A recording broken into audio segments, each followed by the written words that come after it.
बहुत समय पहले की बात है। खारी पहाड़ी के पास बड़े मठ थे। इसमें कई शिष्य अपने गुरु के साथ रहते थे और वहाँ बड़े ही ध्यान से गुरु के चरणों के पास बैठकर विद्या ग्रहण करते थे। रैन, तुझे लगता है पूरे संसार का विद्या सिर्फ तुम्हें ही सीखा है जो इस प्रकार घमंड करते हो? हाँ भाई पाल, इसे तो बहुत ही घमंड है अपनी विद्या पर। इसके चौथे दोस्त सेम थोड़े से मंद बुद्धि के थे तो सभी इसका कदर नहीं करते थे। अब से कुछ ही दिन के बाद तुम सभी गांव-गांव अपनी विद्या का प्रचार करोगे और लोगों को समझाओगे। जो तुम सभी ने सीखा उसे करके भी दिखाओगे।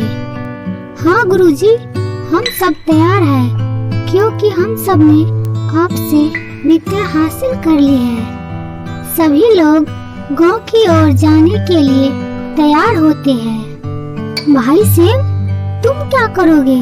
तुमने तो अभी पूरी विद्या प्राप्त ही नहीं की है।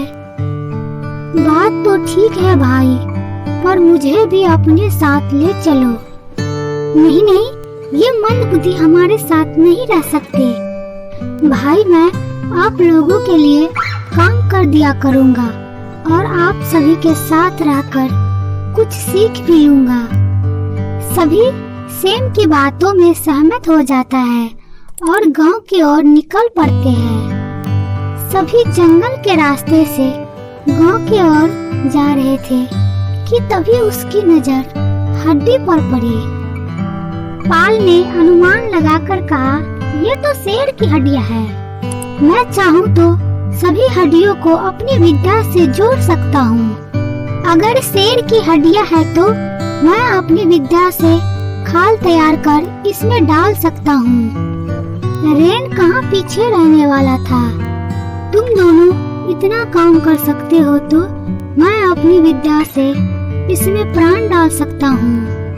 सेम यह सब सुनकर बोला, अगर ऐसा हुआ तो मुझे खतरा लगता है, इसलिए मुझे छुप जाने दो। सभी ने अपनी विद्या का प्रयोग हड्डियों पर किया और रेन शेर के अंदर जान डाल दिया। थोड़ी देर बाद तीनों शिष्य जीवित भयानक शेर को देखकर थर-थर कांपने लगे। शेर के पेट में एक भी दाना नहीं था। तीनों शिष्य पर हमला किया और मार कर खा गया। शेर मस्त होकर जंगल की ओर चल पड़ा। तो दोस्तों, हमें कभी अपनी विद्या पर घमंड नहीं करना चाहिए। अगर तीनों शिष्य अपनी विद्या पर घमंड नहीं करते तो जान से हाथ नहीं धोना पड़ता। हमें अपनी विद्या का प्रयोग सोच समझकर करनी चाहिए।